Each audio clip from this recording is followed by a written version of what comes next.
Hello दोस्तों, आज आपके बीच बिहार पुलिस कांस्टेबल का प्रीवियस क्वेश्चन कराने वाला हूं, जो कि रुक्मणी प्लेटफॉर्म का है।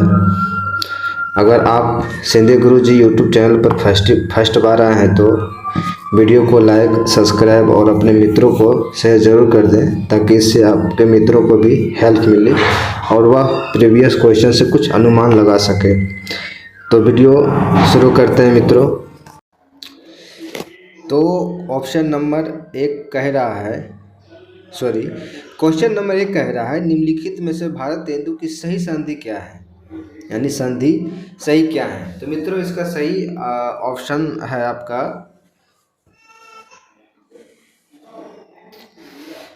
तो क्वेश्चन नंबर वन कह रहा है मित्रों इससे पहले है कि इससे पहले आपको ये बता दें कि ये जो है प्रीवियस क्वेश्चन है, और प्रीवियस क्वेश्चन आपको जो है बिहार कांस्टेबल एग्ज़ाम में आपको बहुत ज़्यादा हेल्प करेगा।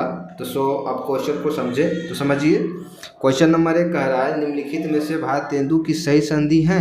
तो देखिए यह क्वेश्चन हिंदी का प्रश्न 10 को पूछा जाता है। तो इसका सही आंसर जो होगा आपका, सबसे पहले यहाँ जो ध्यान दीजिए कि निम्नलिखित में से भारत तेंदु की सही संधि। तो देखिए भारत, अब इसमें करना क्या है आप समझ रहे हैं। आप मुझे पता नहीं है कि कौन सा होगा, लेकिन हम इतना समझ रहे हैं कि जैसे भारतेंदु। अब देखिए भारतेंदु, तो भारतेंदु यानी कि जो ऊपर ए है, ए यानी कि ऊपर ए है, तो आप कैसे लिखेंगे, ई लिखेंगे मित्रों, ई लिखेंगे। तो सिंपल सी बात है, जब भारत तेंदु ऊपर केवल भारत करेंगे, पहले निकालेंगे, भारत मैंने निकाल लिया। दूसरा है भारत मैंने निकाल लिया। दूसरा है तेंदु यानी कि ए का मतलब हो जाएगा ई बराबर ई, तो ये हो जाएगा इंदु, ये जो कि ऑप्शन नंबर आपका डी में है। तो इसी तरह से आपको क्वेश्चन बनाना है मित्रों।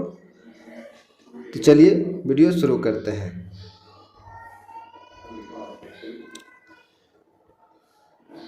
फिर कह रहा है सज्जन का विपरीत। सज्जन का विपरीत क्या है? सज्जन का विपरीत क्या है मित्रों? तो पहले ऑप्शन आपका बता रहा है चापलूसी, क्या ये विपरीत है? सी नंबर में कह रहा है सहयोगी। दूसरा बी नंबर कह रहा है व्यभिचारी। डी नंबर कह रहा है दुर्जन। अब देखिए इसमें सबसे पहले ये जो सज्जन है, ध्यान दीजिएगा मित्रों। सज्जन यानी कि ये क्या कह रहा है? सज्जन ये कह रहा है विपरीत, यानी कि विपरीतार्थी, यानी कि विपरीत मतलब इससे अलग। मतलब कोई व्यक्ति सज्जन है तो सज्जन से अलग कौन होगा? सज्जन के विपरीत कौन होगा? तो इसका सही आंसर हो जाएगा मित्रों, इसका सही आंसर हो जाएगा आपका सज्जन का हो जाएगा ऑप्शन जो कि डी में है, दुर्जन। 3 नंबर क्वेश्चन कह रहा है, जातिवाचक संज्ञा से भाववाचक संज्ञा के निर्माण का सही उदाहरण। देखिए जातिवाचक और भाववाचक, पहला ऑप्शन आपका दिया है गर्म गर्मी, घबराना घबराहट। तीसरा दिया है लड़का लड़कपन, और चौथा दिया है दूरी। तो सबसे पहले तो आप इसमें देख लें कि दूरी तो बिल्कुल नहीं होगा। कह रहा है कह रहा है जातिवाचक। आप इसमें से लगाएं कि जाति किस में लगेगा, तो मित्रों यहाँ जाति किस में लगेगा? अब जैसे मान लिया जाए कोई लड़का है तो लड़का में जाति तो लगेगा, लड़की है लड़की में भी जाति लगेगा, या तो कोई भी चीज़ है, जैसे कोई भी जो भी जाति का हो, जैसे पशु पेड़ पौधे, सभी में अलग अलग जैसे होते हैं, जैसे जाति भाव होते हैं। जैसे कि ये व्यक्ति इस अथी का है, ये लड़की है, तो इस तरह के जाति लगते हैं। अब देखिए भाव में क्या है, भाव जैसे यहाँ पे ऑप्शन आ गया लड़का और आ गया आपका लड़का और लड़कपन। इससे क्या आंसर हो जाएगा इसका? सी नंबर। ऑप्शन नंबर 4 कह रहा है, निम्नलिखित में से आरंभ बोधक संयुक्त क्रिया कौन सी है?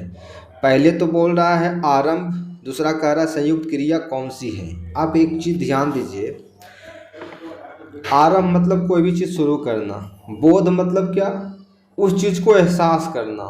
मैंने किसी को मारा, मैंने किसी को मारा, बाद में मुझे ये पता चला कि जिस व्यक्ति को मैं मारा था वो गलती करा ही नहीं, तो उससे क्या हुआ, मुझे दुख हुआ, मुझे बोध होने लगा, अरे साला मैं तो बिल्कुल गलत था, मैं क्यों मार दिया उसे, और इसी के कारण जो है ना थोड़ा मुझे भी रोना आ गया। तो ये हो गया कि पहले किसी को कुछ कर दिए, इसके बाद फिर बोध हुआ और मैंने एकाएक रोने लगा। इसका ऑप्शन सही हो जाएगा आपका डी, जो कि ऑप्शन नंबर सी में है। ऑप्शन नंबर सी है, वह रोने लगा।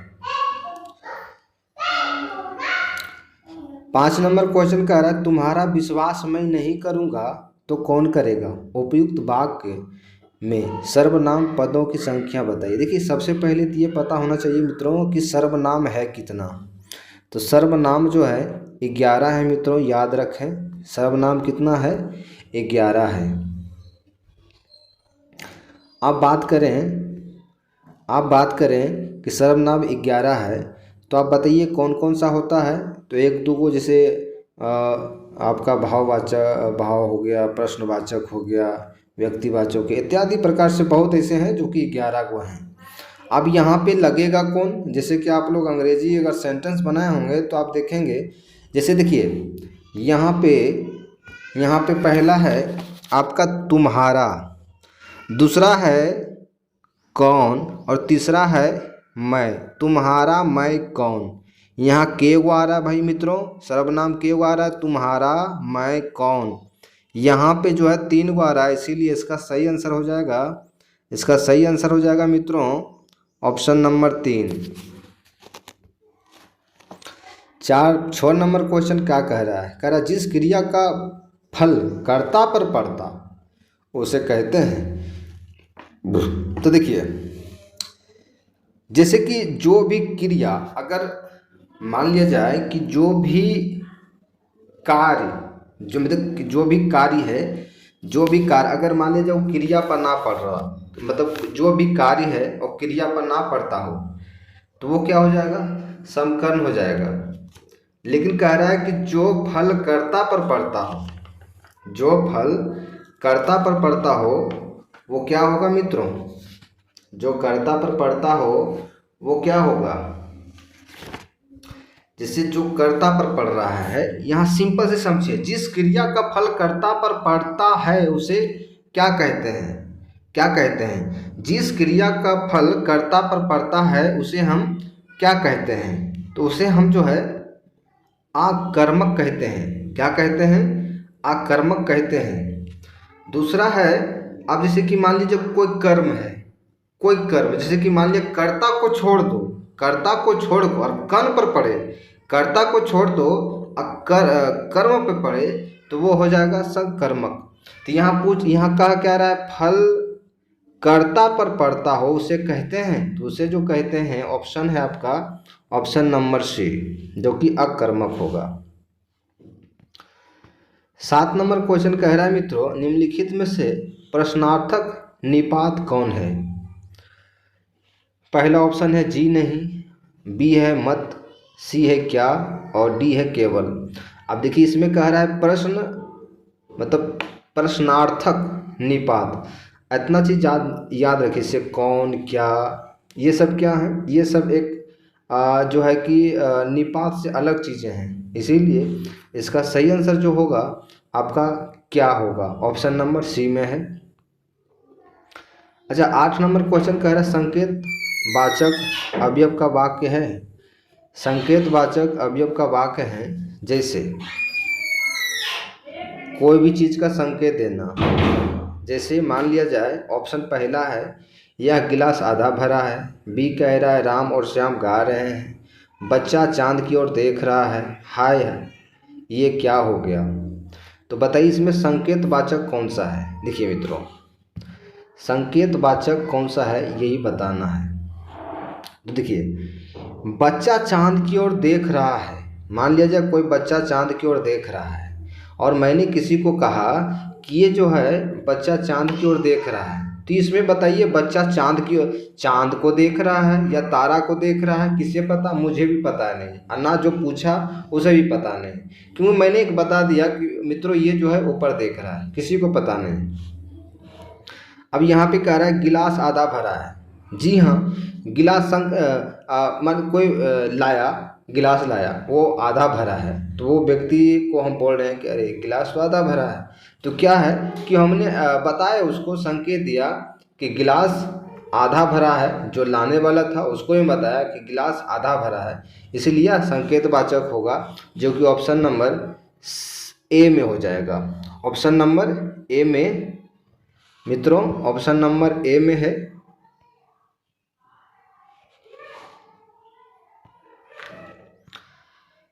नौ नंबर क्वेश्चन कह रहा है कि किसी वर्ण में हलंत का प्रयोग किया जाता है।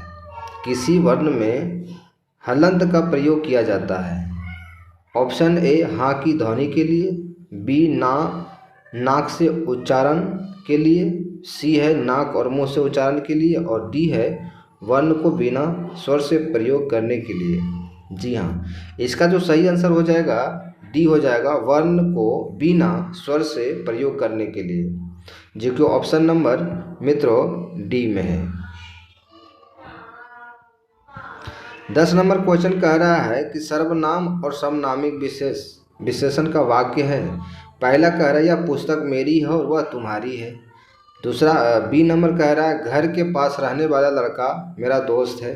सी कह रहा है जो पहले आएगा वो पाएगा। डी कह रहा है आधा गिलास पानी जो रखा है वो तुम पी लो। तो इसका सही आंसर हो जाएगा मित्रों, यह पुस्तक मेरी है और वह तुम्हारी है।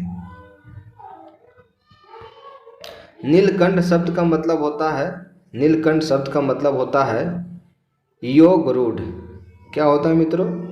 योग रूढ़, जो कि ऑप्शन नंबर सी में है। 10 क्वेश्चन जो है अंग्रेजी से भी पूछा गया है और 10 को आपको मैथ का भी मिल जाएगा, तो अच्छे से रिवीजन कर लीजिएगा। वैसे हम आपको जो है कि केवल आंसर बताते चलेंगे मैथ और अंग्रेजी का। तो यहाँ कह रहा है कम टू, 12 नंबर क्वेश्चन कह रहा है come to my party Saturday night. तो इसका आंसर हो जाएगा ऑन, हो जाएगा come to my party on Saturday night. तो ऑप्शन नंबर बी में है। 13 नंबर कह रहा है चूज द करेक्ट सेंटेंस। तो पहला कह रहा है the doctor has been living here from 2005। ये तो बिल्कुल नहीं होगा। The doctor has been living here since 2005। फिर कह रहा है the doctor has been living here since 2005, जो कि ऑप्शन नंबर सी में है। ये हो जाएगा, जो कि टाइम टेबल को करता है वहाँ सिंस का प्रयोग। तो ये आपका 2005 हो जाएगा, ऑप्शन नंबर सी में है 13 नंबर क्वेश्चन का। 14 नंबर कह रहा है pick out the correctly spelled word. तो मित्रों इसका सही आंसर हो जाएगा डी, जो कि ऑप्शन नंबर डी में है। 15 नंबर क्वेश्चन कह रहा है चूज द करेक्टली।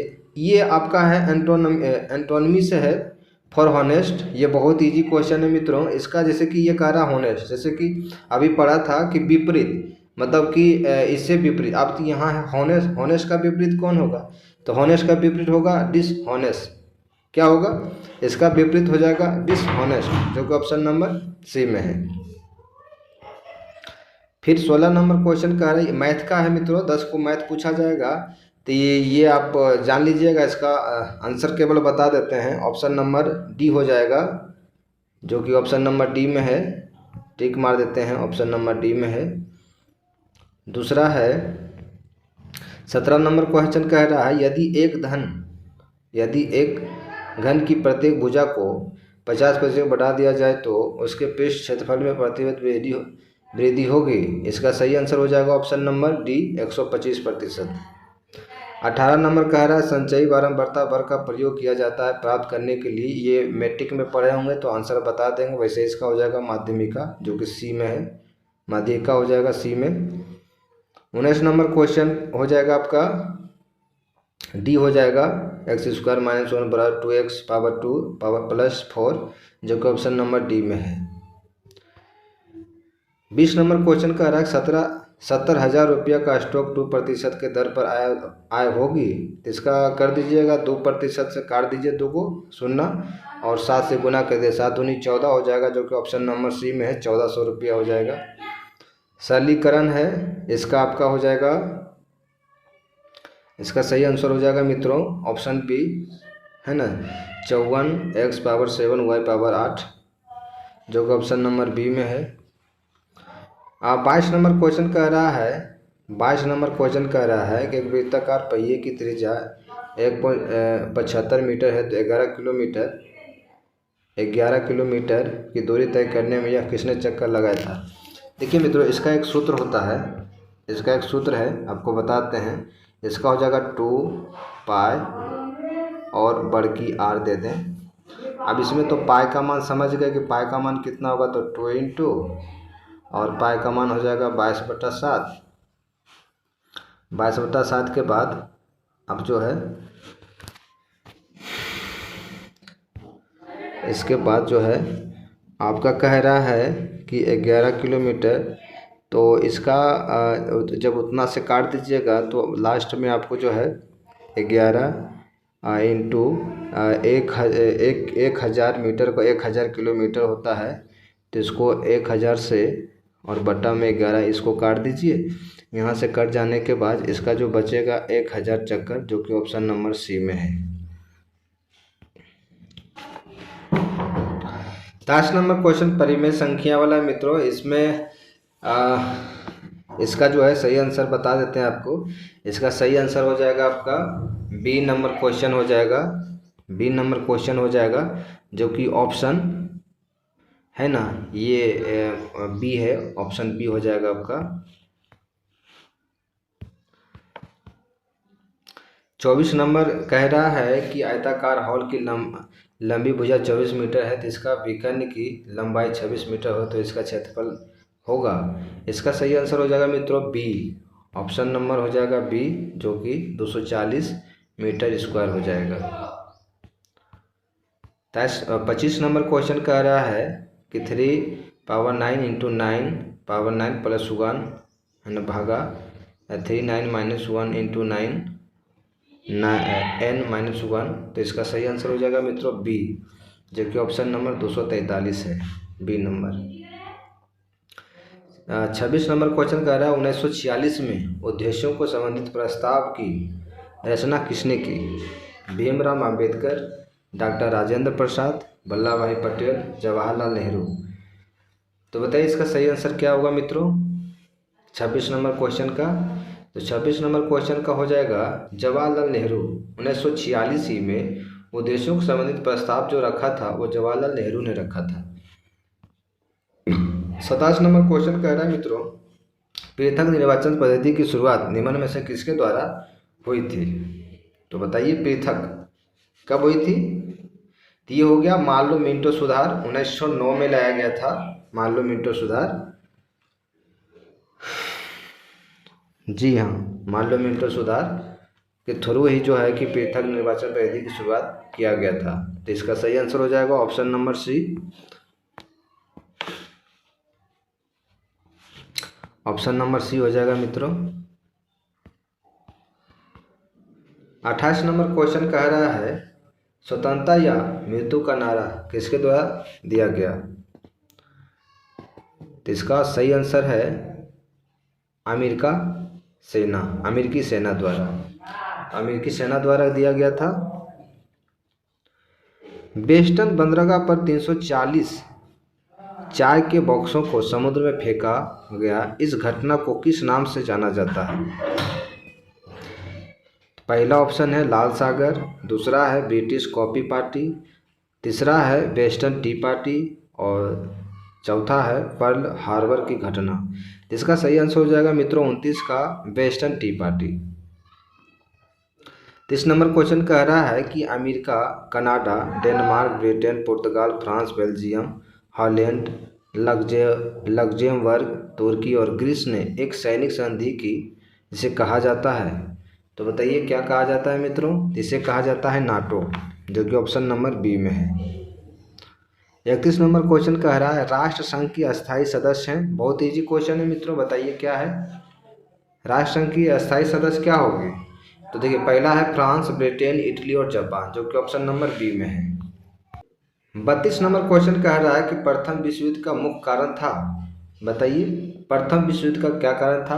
अच्छा, पहला ऑप्शन है हंगरी को ऑस्ट्रेलिया से अलग कर दिया गया।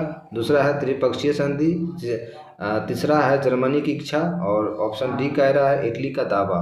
तो इसका सही आंसर हो जाएगा मित्रों त्रिपक्षीय संधि था। प्रथम विश्व युद्ध त्रिपक्षीय संधि था।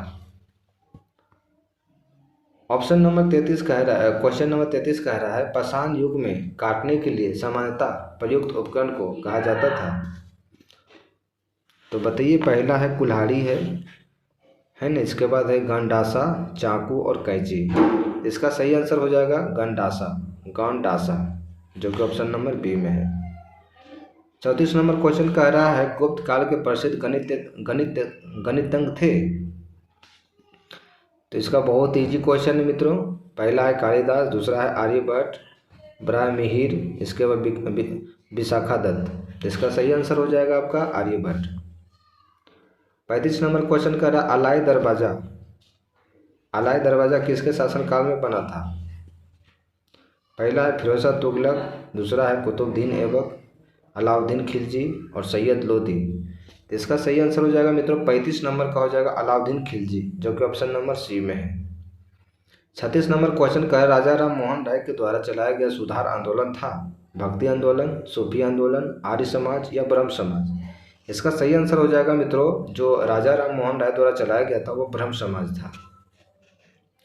37 नंबर क्वेश्चन कह रहा है थियोसॉफिकल सोसाइटी की स्थापना किनके द्वारा की गई, जो कि 37 नंबर क्वेश्चन है। तो ये हो जाएगा आपका मैडम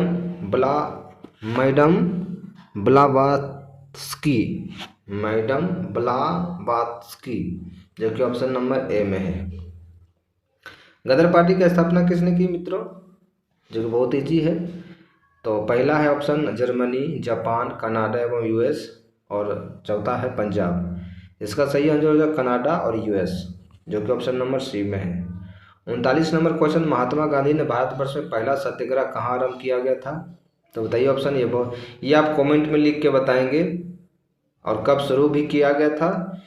इसका डिटेल आपको बताना है, कब शुरू किया गया था, किसके कहने पे किया गया था, और यह जो है कि जब आए थे तो कहाँ से लौट के पहली बार आए थे। ये सब आपको पूरा डिटेल में लिखना है मित्रों। असहयोग आंदोलन कब शुरू हुआ। पहला 1918 में, 1919 में, 1920 में, 1921 में। तो मित्रों इसका सही आंसर असहयोग आंदोलन कब शुरू हुआ था। तो ये हुआ था 1920 में, जो कि ऑप्शन नंबर सी में है। इक्वाडोर और चिम्बराओ ज्वालामुखी निम्न में से किस श्रेणी में आता है। पहला है शांत, सक्रिय, प्रसुप्त या उपयुक्त में से कोई नहीं। तो इसका सही आंसर हो जाएगा मित्रों शांत। विषुवतीय रेखा क्षेत्र का संघन वन लाभदायक है। पहला कृषि के लिए, जड़ी बूटी के लिए, खनिज पदार्थ के लिए, इमारती लकड़ी के लिए। तो बताइए इसका सही आंसर क्या होगा। ये हो जाएगा जड़ी बूटी के लिए, जो कि ऑप्शन नंबर बी में है। आप ग्लास हाउस में सब्जियां कहाँ उगाएंगे। आप ग्लास हाउस में सब्जियां कहाँ उगाएंगे मित्रों, बताइए। 43 नंबर क्वेश्चन है। ये कह रहा है टुंड्रा में, जो कि ऑप्शन नंबर डी है। 44 नंबर ऑप्शन कह रहा है, क्वेश्चन कह रहा है विषुवत रेखा के समीप तापमान सबसे अधिक क्यों होता है। विषुवत रेखा के समीप तापमान सबसे अधिक क्यों होता है। ताप छोटे क्षेत्र में केंद्रित होता है, ताप बड़े क्षेत्र में केंद्रित होता है, या फिर विषुवत रेखा सूरज के समीप है, या विषुवत रेखा सूरज की तरफ झुकता है। मित्रों इसका सही आंसर हो जाएगा ताप छोटे क्षेत्र में केंद्रित होता है, जो कि ऑप्शन नंबर ए में है। 45 नंबर क्वेश्चन की ओर।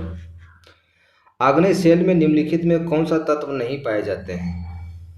आग्नेय शेल में निम्नलिखित में कौन सा तत्व नहीं पाए जाते हैं। तो पहला है मैग्मा के ठंडे होने के कारण बने हैं।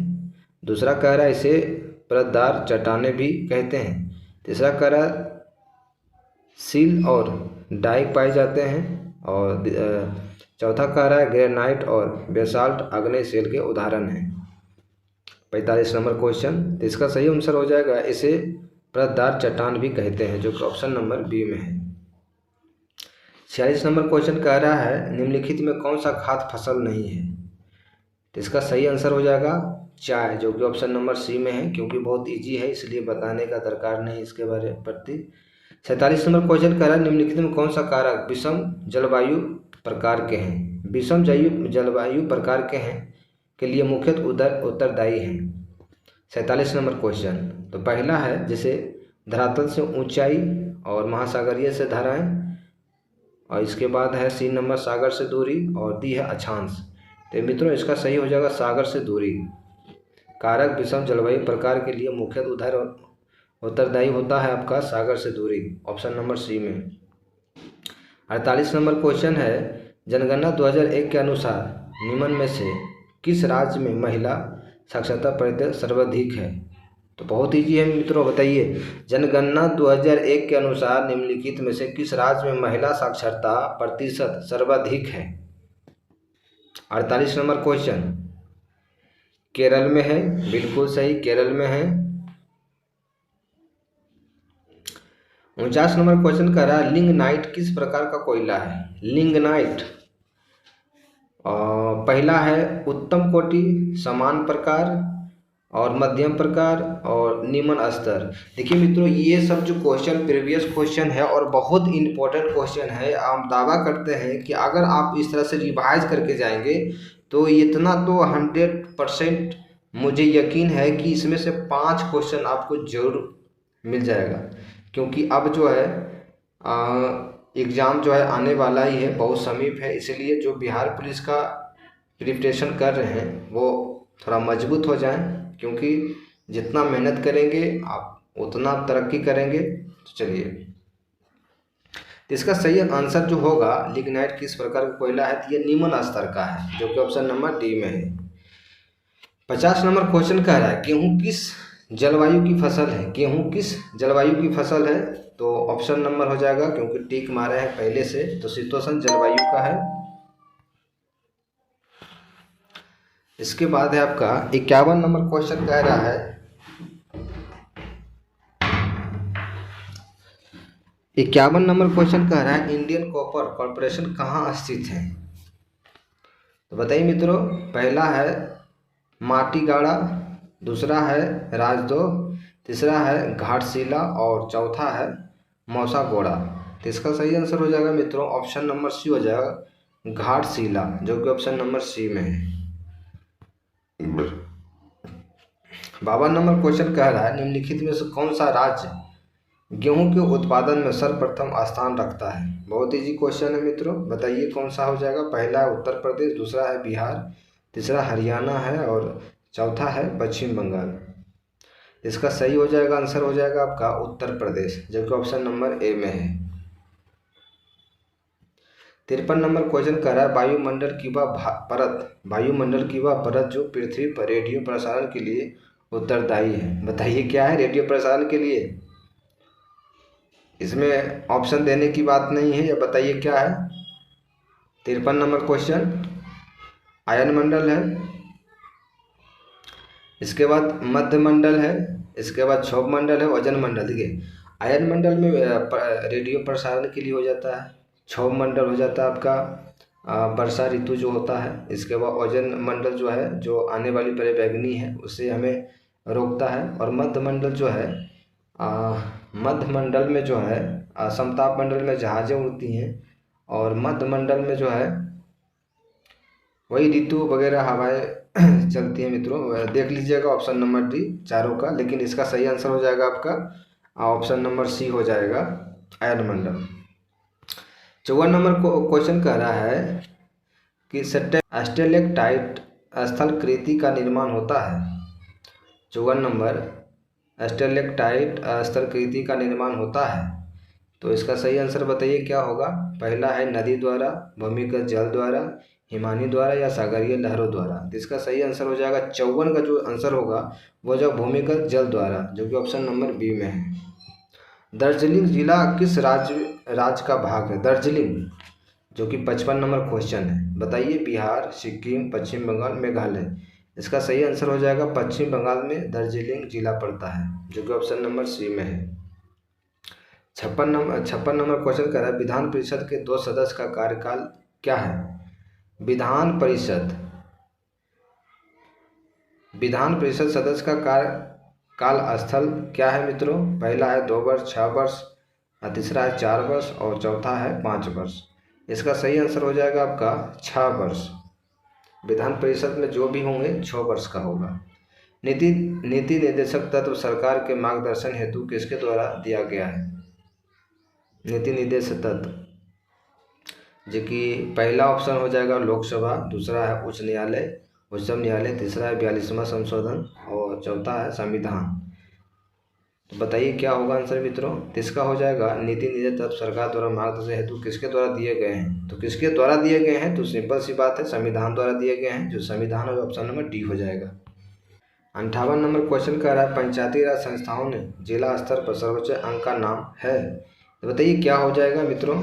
इसका हो जाएगा बहुत इजी है, वैसे ऑप्शन बताते हैं ग्राम सभा, जिला परिषद, नगर पालिका और डी है आपका न्याय पंचायत। तो इसका हो जाएगा जिला परिषद, जो ऑप्शन नंबर डी में है। 59 नंबर क्वेश्चन कह रहा है किस राज्य में 2 सदस्यीय विधानसभा मंडल नहीं है।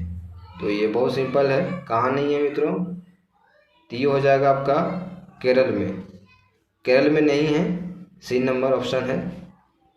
60 नंबर कह रहा है पंचशील निम्न देशों के बीच का समझौता है। पंचशील निम्न देशों के बीच का समझौता है भारत और नेपाल, भारत और पाक, भारत और चीन, भारत और श्रीलंका। तो बताइए इसका सही आंसर क्या होगा। भारत और चीन, जो कि ऑप्शन नंबर सी में है। 61 नंबर क्वेश्चन है संयुक्त राष्ट्र में अमेरिका, ब्रिटेन, फ्रांस, रूस और चीन अस्थायी सदस्य हैं। संयुक्त राष्ट्र अमेरिका, ब्रिटेन, फ्रांस और रूस, चीन अस्थायी सदस्य हैं। कहाँ का, सचिवालय के या न्याय परिषद के या महासभा के या सुरक्षा परिषद के। तो बताइए ऑप्शन नंबर क्या होगा मित्रों। ये हो जाएगा आपका सुरक्षा परिषद का, जो कि ऑप्शन नंबर डी में है। भारत ने एक समझौता के तहत संयुक्त राष्ट्र को अपनी कौन सी सेना भेजने पर सहमति दी है। भारत ने एक समझौते के तहत संयुक्त राष्ट्र को अपनी कौन सी सेना भेजने पर सहमति दी है। तो बताइए इसका सही आंसर क्या होगा मित्रों। पहला है आपका भारतीय सेना, दूसरा है आपका भारतीय वायुसेना, तीसरा कह रहा है भारतीय जल सेना, चौथा कह रहा है भारतीय शांति सेना। इसका सही आंसर हो जाएगा ऑप्शन नंबर डी, भारतीय शांति सेना, जो कि ऑप्शन डी में है। प्रत्यक्ष प्रजातंत्र का अस्तित्व किस देश में है। पहला है ग्रेट ब्रिटेन, संयुक्त राज्य अमेरिका, स्विट्जरलैंड, चौथा है फ्रांस। इसका सही आंसर हो जाएगा मित्रों स्विट्जरलैंड, जो कि ऑप्शन नंबर सी में है। 64 नंबर क्वेश्चन कह रहा है सार्क में मुख्य भूमिका निभाने वाला देश। तो भारत हो जाएगा, ऑप्शन है भारत, ऑप्शन नंबर सी हो जाएगा भारत। 64 नंबर क्वेश्चन का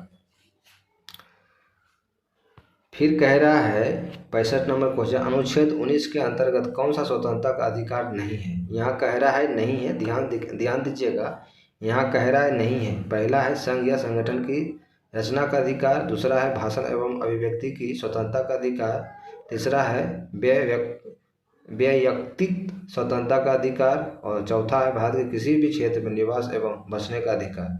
तो बताइए क्या है 65 नंबर क्वेश्चन। तो मित्रों इसका हो जाएगा वैयक्तिक स्वतंत्रता का अधिकार, जो कि ऑप्शन नंबर सी में है। 66 नंबर कह रहा है निम्नलिखित में कौन सी भारतीय संविधान की विशेषता नहीं है। ध्यान देते चलिएगा।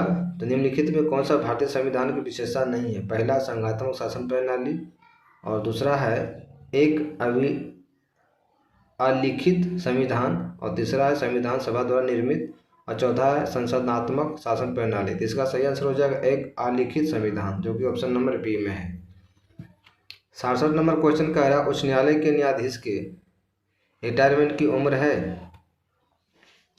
बताइए मित्रों, वैसे तो सब लोग जानते होंगे, इसका हो जाएगा 62 साल, जो कि ऑप्शन नंबर डी में है। राज्य का एक मूलभूत तत्व है। बताइए पहला है धर्म, समाज, परिवार, संप्रभुता। तो बताइए क्या है सही आंसर। इसका हो जाएगा संप्रभुता, जो कि ऑप्शन नंबर डी में है। संयुक्त राष्ट्र अंतर्राष्ट्रीय बाल आपातकाल फंड का लघु रूप है। ऑप्शन है UNDFL, USSR, तीसरा कह रहा है यूनेस्को और चौथा है यूनिसेफ। तो इसका सही आंसर हो जाएगा जो कि 69 नंबर का हो जाएगा यूनिसेफ, जो कि ऑप्शन नंबर डी में है। क्वेश्चन नंबर 17 कह रहा है, क्वेश्चन नंबर 17 कह रहा है किसी राज्य के राज्यपाल के संबंध में कौन सा कथन गलत है। किसी राज्य के राज्यपाल के संबंध में कौन सा कथन गलत है। पहला है राज्यपाल केंद्र सरकार द्वारा नामित होते हैं। राज्यपाल केंद्र सरकार द्वारा नामित होता है। दूसरा कह रहा है राज्यपाल का चुनाव संसद कराती है। राज्यपाल उस राज्य का नहीं होना चाहिए जहां उसकी नियुक्ति हुई हो। 2 या 2 से अधिक राज्यों के लिए एक राज्यपाल को नियुक्त किया जा सकता है। बिल्कुल हाँ, 2 या 2 से ये तो सही है, ये तो बिल्कुल है सही, क्योंकि एक राज्यपाल 2 राज्यों को भी चला सकता है। और बात करें ऑप्शन सी जो कह रहा है राज्यपाल उस राज्य का नहीं होना चाहिए, राज्यपाल उस राज्य का नहीं होना चाहिए जहां उसकी नियुक्ति हुई हो। क्या सही लग रहा है? नहीं, बिल्कुल नहीं होगा। अरे अगर जिस राज्य का है और राज्यपाल घोषित कर दे तो वहाँ का भी हो सकता है। ये तो गलत है, बिल्कुल गलत है। इसके बाद कह रहा है, अच्छा इसके बाद कह रहा है ए नंबर को ऑप्शन कह रहा है राज्यपाल केंद्र सरकार द्वारा नामित होता है। बिल्कुल बिल्कुल होता है। राज्यपाल का चुनाव संसद कराती है, राज्यपाल का चुनाव संसद कराती है, बिल्कुल नहीं, ये गलत है, जो कि ऑप्शन नंबर बी हो जाएगा। 71 क्वेश्चन नंबर कह रहा है तरंगे जो कि धातुओं से संचरित होती है, तो क्या है? केवल अनुदैर्घ्य, केवल अनुप्रस्थ, या दोनों, या नहीं कोई भी नहीं। तो बताइए क्या होना चाहिए इसका? इसका हो जाएगा केवल। देखिए कह रहा है तरंगे जो कि धातुओं में संचरित होती हैं, तो देखिए तरंगे में देखिए ये दोनों हो जाएगा अनुदैर्घ्य और अनुप्रस्थ, इसीलिए ऑप्शन नंबर इसका सही हो जाएगा दोनों, ए और बी दोनों हो जाएगा, जो ऑप्शन नंबर सी हो जाएगा। 72 नंबर क्वेश्चन कह रहा है कि एक चाबी भरी घड़ी को कमाने में किस प्रकार की ऊर्जा होती है। तो ये तो बहुत ईजी है, यांत्रिक होगी क्या, अस्थितिज या गतिज, या गतिज और अस्थितिज दोनों? नहीं, ये हो जाएगी अस्थितिज, जो कि ऑप्शन नंबर बी में है। फिर आपका कह रहा है 73 नंबर क्वेश्चन कह रहा है कि 50 n के एक बल का x अक्ष पर घटक 30 n है, तो इसका y अक्ष की दिशा में घटक होगा। इसका सही आंसर हो जाएगा 30, जो कि ऑप्शन नंबर बी में है। जी हाँ, सॉरी, इसका 40 हो जाएगा, जो कि सी में है। 74 नंबर क्वेश्चन कह रहा है 0 डिग्री सेल्सियस पर 5 किलोग्राम बर्फ और 45 डिग्री सेल्सियस पर 20 किलोग्राम जल की मिश्रित किया जाता है, तो मिश्रण का तापमान होगा 10 degree Celsius, 20 degree Celsius, 30 degree Celsius, 40 degree Celsius. इसका सही आंसर हो जाएगा आपका बी, 20 डिग्री सेल्सियस, जो कि ऑप्शन नंबर बी में है। 75 नंबर क्वेश्चन कर रहा है एक रॉकेट जिस सिद्धांत पर कार्य करता है वह है गति का प्रथम नियम, गति का तृतीय नियम, बिल्कुल ऊर्जा संरक्षण का नियम, गति का द्वितीय नियम। बताइए गति का प्रथम नियम होगा क्या? नहीं, प्रथम नियम नहीं होगा। गति का द्वितीय नियम नहीं, ये भी नहीं होगा। ऊर्जा का संरक्षण का नियम, ऊर्जा का संरक्षण नहीं, ये भी नहीं होगा। तो अगर ये सब नहीं हो रहा है तो गति का तृतीय नियम हो जाएगा, ऑप्शन नंबर सी। 76 एक पत्थर एक भवन की छत से छोड़ने पर पृथ्वी की सतह तक गिरने में 4 सेकंड लेता है, तो भवन की ऊंचाई है, ये बोल रहा है कि एक पत्थर एक भवन की छत से छोड़ देते हैं, मतलब कोई गिराते हैं, तो पृथ्वी की सतह तक गिरने में 4 सेकंड लेता है। तो भवन की ऊंचाई आप पता करें, भवन की ऊंचाई क्या है। ये आपका मैथ से है मित्रों, तो मैथ पूछ देता है हिसाब से। इसका आंसर ही बता देते हैं, इसका डी हो जाएगा 78.4 मीटर ऊंचाई।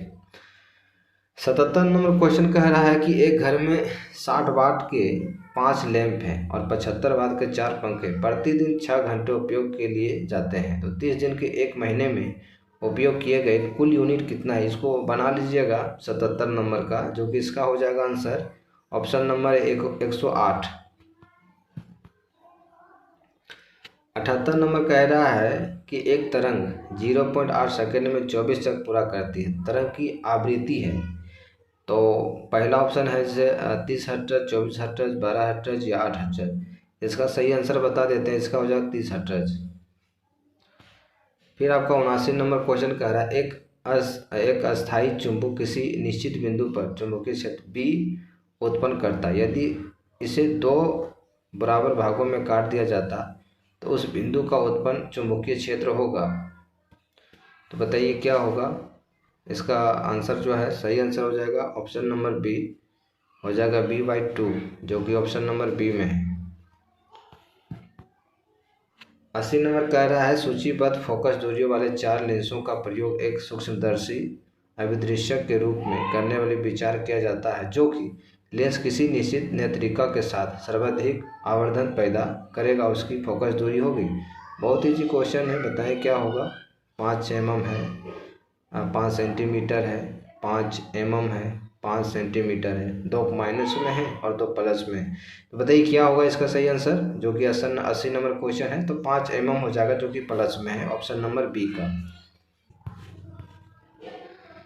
81 नंबर क्वेश्चन कह रहा है घरेलू खाना पकाने की गैस द्रवित पेट्रोलियम गैस के मुख्य रूप से होते हैं। तो पहला है हाइड्रोजन व एसिटिलीन, मीथेन या एथेन। तीसरा कह रहा है एथिलीन कार्बन मोनोऑक्साइड, या डी हो जाएगा ब्यूटेन आइसोब्यूटेन की द्रवभूति रूप।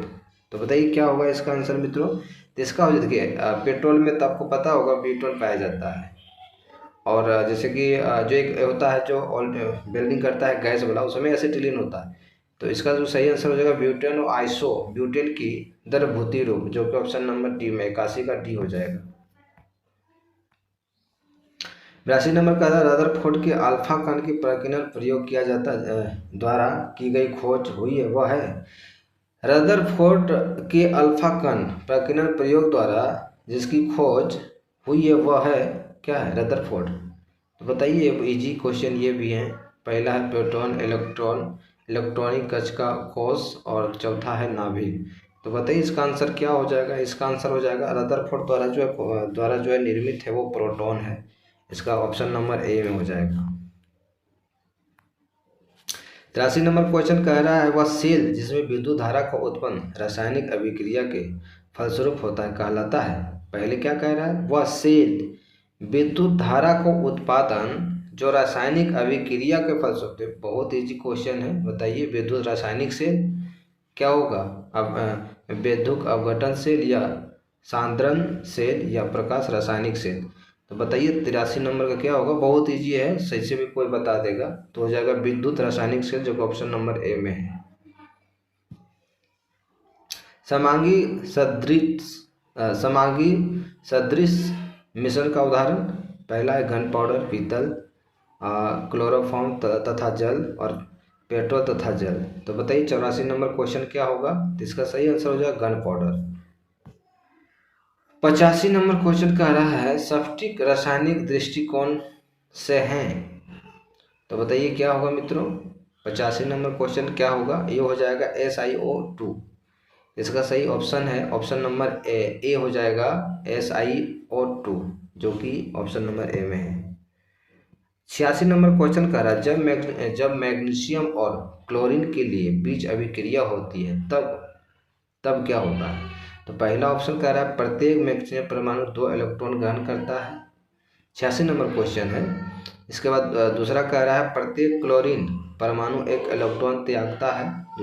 तीसरा है एक सह संयोजक बंधक बनाता है। चौथा कह रहा है प्रत्येक मैग्नीशियम परमाणु 2 इलेक्ट्रॉन का त्याग करता है। चौथा क्या कह रहा है, प्रत्येक मैग्नीशियम परमाणु 2 इलेक्ट्रॉनों द्वारा त्याग करता है, जो कि ऑप्शन नंबर डी हो जाएगा, डी नंबर। 87 नंबर क्वेश्चन कह रहा है वह तरल जो ऑक्सीकारक तथा अपकारक दोनों की तरह कार्य करता है। तो बताइए क्या होगा। पहला है नाइट्रिक अम्ल, इसके बाद है गंधकमल, इसके बाद है हाइड्रोक्लोरिक अम्ल, और इसके बाद चौथा है हाइड्रोजन पेरोक्साइड। तो इसका सही आंसर हो जाएगा हाइड्रोजन पेरोक्साइड, जो कि ऑप्शन नंबर डी में है। 88 नंबर क्वेश्चन कह रहा है निम्नलिखित में किस अणु में द्विबंधन है। तो बताइए क्या 88 नंबर क्वेश्चन। पहला है NH3, दूसरा है CI3, O2 और H2O। तो इसका सही हो जाएगा इसका सही आंसर हो जाएगा O2। O2 होगा, O2, जी हाँ। 89 नंबर क्वेश्चन का, दहन की क्रिया के लिए निम्नलिखित कौन सा शर्त आवश्यक है? पहला है अदहनशील पदार्थ की उपस्थिति, दूसरा कह रहा है दहन के अपोषक पदार्थ की उपस्थिति, तीसरा कह रहा है पदार्थ के ज्वलन ताप की प्राप्ति, और चौथा कह रहा है ऑक्सीजन की अनुपस्थिति। तो इसका सही आंसर हो जाएगा 89 का C, पदार्थ के ज्वलन ताप की प्राप्ति। 90 नंबर क्वेश्चन है कि 6 पावर C पावर 14 तथा 7 पावर N पावर 14 उदाहरण है। तो बताइए क्या होगा? आइसो इलेक्ट्रॉन के, या समभारिक के, या अपरूप के, या समस्थानिक के। तो 90 नंबर क्वेश्चन का हो जाएगा समभारिक के। प्रकाश संश्लेषण की दर अधिकतम होती है, यस, प्रकाश संश्लेषण की दर अधिकतम होती है, बताइए। ये जो होगी ये जो होगी, ऑप्शन आपको बता देते हैं। बैंगनी रंग के प्रकाश में, नीले रंग के प्रकाश में, लाल रंग के प्रकाश में, हरे रंग के प्रकाश में। तो बताइए क्या होगा? बहुत है क्वेश्चन जो है कि पूछा भी जाता है। लाल रंग के प्रकाश में होगा, ऑप्शन नंबर C हो जाएगा आपका। 92 नंबर क्वेश्चन कह रहा है एक पौधे पर दूसरा उगने वाला पौधा कहलाता है। जैसे आप देखे होंगे पीपल के गाछ में ज़्यादातर कैसे उगते हैं कि एक पौधा होगा, पीपल उगते बहुत ज़्यादा हैं, एक पौधे पर दूसरे पौधा उग गया, क्या कहलाते हैं बताइए। तो बहुत इंपॉर्टेंट, कोई वेरी वेरी इंपॉर्टेंट क्वेश्चन है मित्रों। तो बताइए इसका क्या आंसर होगा? इसका सही आंसर क्या होगा? देखिए, पहला है जलोदभित, दूसरा है मरुदभित, और दूसरा है हेलोफाइट, और दूसरा एपीफाइट। तो इसका सही आंसर हो जाएगा जो किसी पौधे पर अगर कोई पौधा उग जाए तो हो जाएगा एपीफाइट, जो कि ऑप्शन नंबर D में है। 93 नंबर क्वेश्चन कह रहा है कि एम्फीबियनस,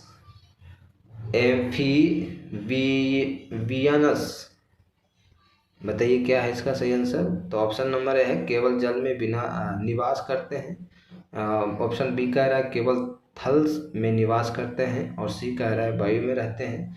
चौथा कह रहा है जल और थल दोनों समान रूप में रहते हैं। 93 नंबर क्वेश्चन जो कि सही हो जाएगा, जल और थल दोनों में समान रूप में रहते हैं, ऑप्शन नंबर D।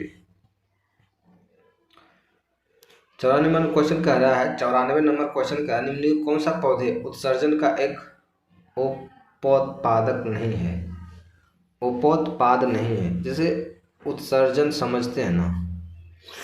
देखिए गाछ वृक्ष में देखिएगा एक लट्ठा सा चिपचिपा निकला, शीशम के गाछ में देखिएगा लट्ठा सा चिपचिपा, ये क्या उत्सर्जित चीज़ें हैं।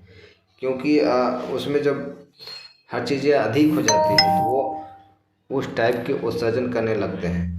तो बताइए 94 नंबर क्वेश्चन का पहला क्या है? टेनिन है, दूसरा है गोंद, यूरिक एसिड है, और तीसरा है लेटेक्स। तो आपको पता है ना, चिपचिपा ऐसा रहता है। तो बताइए इसका सही आंसर क्या होगा?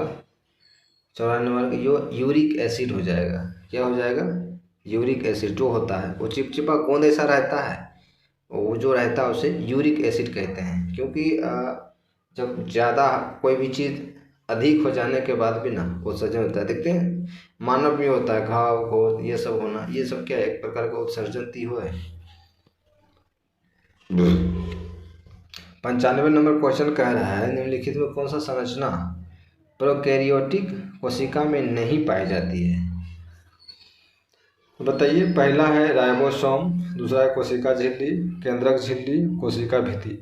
मित्रों अगर कोशिका इत्यादि अगर ऐसा कीजिए, अगर आपका है कि कोशिका के बारे में पूरा बताइए मुझे, तो हम पूरा डिटेल में बताएंगे। अगर आप कमेंट में लिखेंगे तो बताइए इसका सही आंसर क्या होगा? इसका सही आंसर हो जाएगा केंद्रक झिल्ली, जो कि ऑप्शन नंबर C में है। 96 नंबर क्वेश्चन कह रहा है फसलों पर DDT के छिड़काव के प्रदूषित होता है, छिड़काव से प्रदूषित होता है। तो बताइए वायु तथा जल, वायु, मृदा तथा जल, वायु तथा मृदा, सिर्फ वायु। तो बताइए 96 नंबर क्वेश्चन, ये हो जाएगा वायु, मृदा और जल, ये प्रदूषित हो जाते हैं डीडीटी छिड़काव के कारण। 97 नंबर क्वेश्चन कह रहा है एफ्लाटॉक्सिन नामक विष उत्पन्न किया जाता है। तो बताइए, पहला विषाणु द्वारा, दूसरा प्रोटोजोआ द्वारा, फंगस द्वारा या जीवाणु द्वारा। 97 नंबर क्वेश्चन है, इसका हो जाएगा फंगस द्वारा, जो कि ऑप्शन नंबर सी में है। मानव शरीर के किस अंग में रुधिर ऑक्सीजन युक्त होता है। बताइए, बहुत सिंपल है। 98 नंबर क्वेश्चन है, ये हो जाएगा फेफड़ा में, बहुत सिंपल है, फेफड़ा में हो जाएगा मित्रों। सम्मिलित युग्म नहीं है। पहला साल्मोनेला कुष्ठ, इसके बाद प्लाज्मोडियम मलेरिया, इसके बाद है टीनिया सेलियम टीनियसिस, इसके बाद चौथा है पैराथॉर्मोन ऑस्टियोपोरोसिस। तो बताइए क्या आंसर है 99 का। 99 हो जाएगा साल्मोनेला कुष्ठ, ये सही नहीं है, युग्म गलत है। तो मित्रों क्वेश्चन नंबर 100 है। अगर कहीं भी आपको त्रुटि लगा तो आप कमेंट में ज़रूर लिख के बता दें, और आपको बताएं कि कोई भी चीज़ का डिटेल अगर आप पढ़ना चाहते हैं तो आप भी कमेंट में बताएं। अगर हमारा वीडियो आपको अच्छा लगा तो सब्सक्राइब जरूर कर दीजिएगा, इससे हमें बहुत मदद मिलेगा मित्रों, आपका सहयोग मिलेगा। तो चलिए लास्ट क्वेश्चन आपको बताते हैं कि मियोसिस के लिए कौन सा कथन सही है। पहला है आपका मियोसिस फर्स्ट, जो कि समसूत्री विभाजन है। दूसरा कह रहा है मियोसिस फर्स्ट, जो कि अर्धसूत्री विभाजन है। और तीसरा कह रहा है मियोसिस सेकेंड, जो कि आपका अर्धसूत्री विभाजन है। और चौथा कह रहा है मियोसिस फर्स्ट और सेकेंड दोनों अर्धसूत्री विभाजन है। तो देखिए, इसका सही आंसर हो जाएगा मित्रों ऑप्शन नंबर बी हो जाएगा, मियोसिस फर्स्ट अर्धसूत्री विभाजन है। चलिए वीडियो खत्म, यहीं वीडियो रोकते हैं। जय हिंद, जय भारत।